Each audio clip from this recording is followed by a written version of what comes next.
Hello! இன்னைக்கு நான் என்ன பண்ணேன் அப்படின்னு சொன்னா, சொரக்காய் கிரேவி. ஸோ ரொம்ப நாளா சொரக்காய் ஃப்ரிட்ஜில ஒண்ணு இருந்ததே நான் பார்க்கவே இல்ல. ஸோ பாதி பாதி ஜூஸ் போட்டு குடிச்சக்கப்புறமா, அது ஒரு ஓரமா பாவமா இருந்துட்டே இருந்திருக்கு. ஸோ நான் சாம்பார் வைக்கலாம் அப்படின்னு சொல்லும்போது, என் ஹஸ்பண்ட் சாம்பார் வேண்டாம் ஒரே போரிங்ன்னு சொல்லிட்டாரு.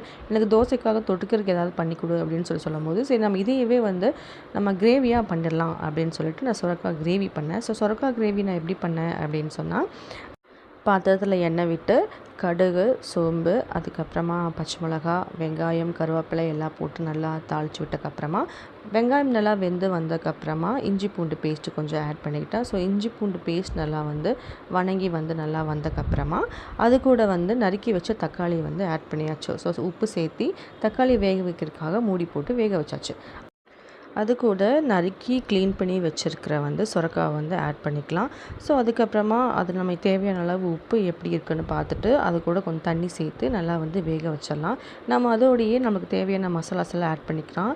நான் என்ன மசாலாஸ் யூஸ் பண்ணேன் அப்படின்னு சொன்னால், கரம் மசாலா, மல்லித்தூள், மிளகாய்த்தூள், மஞ்சத்தூள் அதை மட்டும் யூஸ் பண்ணிவிட்டு நல்லா வேகறதுக்காக நல்லா மூடி போட்டு வேக வச்சலாம்.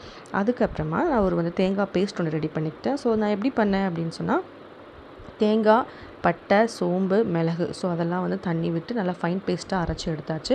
அந்த பேஸ்ட்டு நல்லா சொரக்காய் வெந்து வந்திருக்கு. ஸோ அது கூட ஆட் பண்ணிக்கிட்டு நல்லா நம்ம கொதிக்க வச்சு மூடி போட்டு எடுத்துட்டோம் அப்படின்னு சொன்னால் சூப்பராக ரெடி ஆயிடுச்சு. நல்ல மணமாக இருந்துச்சு. நம்ம ஓப்பன் பண்ணி பார்க்கும்போதே கை நிறைய கொத்தமல்லி தூவி நல்லா இறக்கிட்டோம் அப்படின்னு சொன்னால் சூப்பராக நம்ம சொரக்காய் கிரேவி ரெடி ஆயிரும்.